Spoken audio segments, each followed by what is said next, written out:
What's going on, guys? The TAIALI, that's Ty Ali.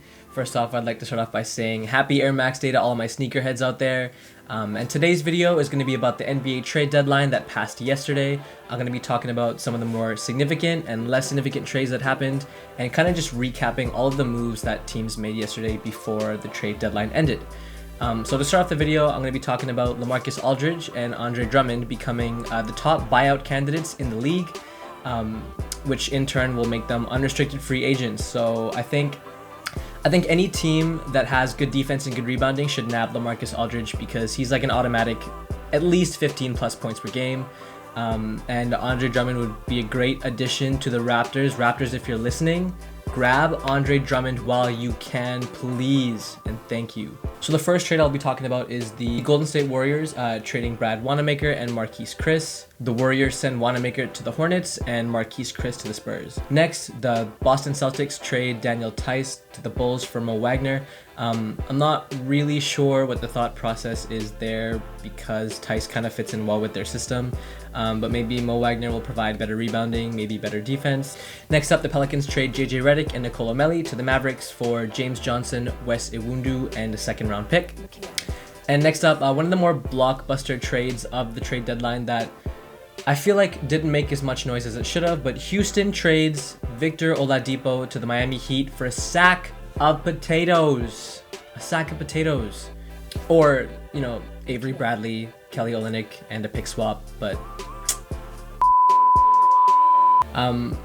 next, Kyle Lowry remains a Toronto Raptor. Toronto knows what they're doing.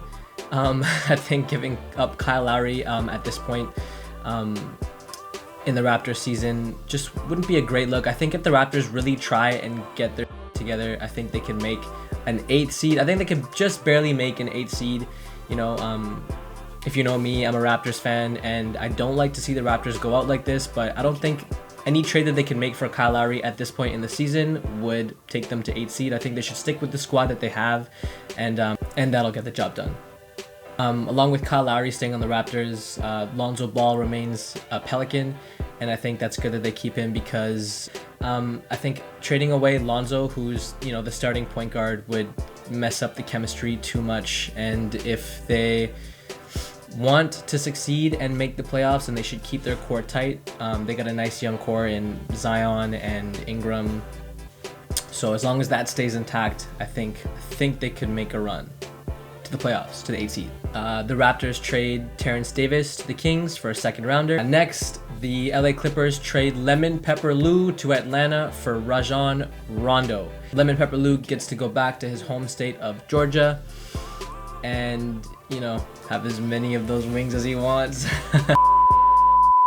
Next, the Raptors trade Matt Thomas to the Utah Jazz for a future second-round pick.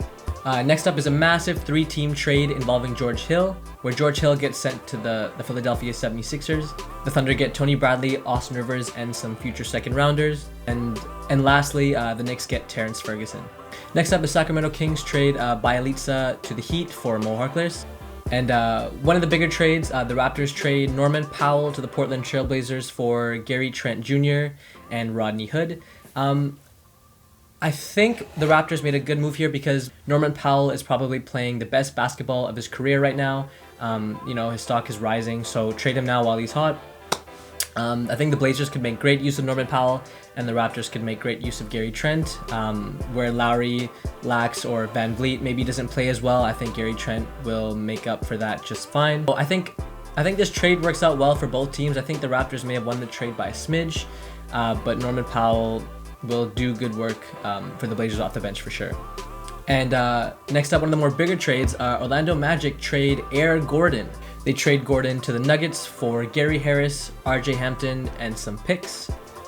But wait, there's more. The Orlando Magic also trade Evan Fournier to Boston, and it still doesn't end there. They also trade All-Star Nikola Vucevic to the Bulls for Wendell Carter Jr., Otto Porter, and some picks.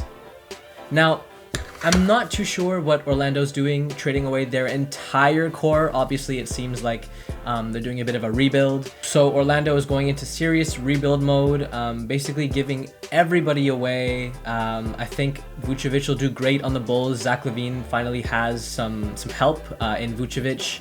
After all these trades, as for the Orlando Magic's starting lineup, not looking too good. But lastly, kind of capping off the trade deadline here, the Nuggets reacquired JaVale McGee from the Cavs for Isaiah Hartenstein. Hopefully we get some more Shaqtin' a Fool moments out of JaVale before the end of his career. And the Pistons trade DeLon Wright to the Sacramento Kings for Corey Joseph and some picks. So that's the end of the video. Thank you guys so much for watching. Comment down below which teams you think won the trade and which teams you think lost the trade. And also which teams you think maybe lost out on opportunities they could have seized before the trade deadline ended. Let's try to get to 40 subscribers by the end of next week. Thank you guys so much for watching. Peace.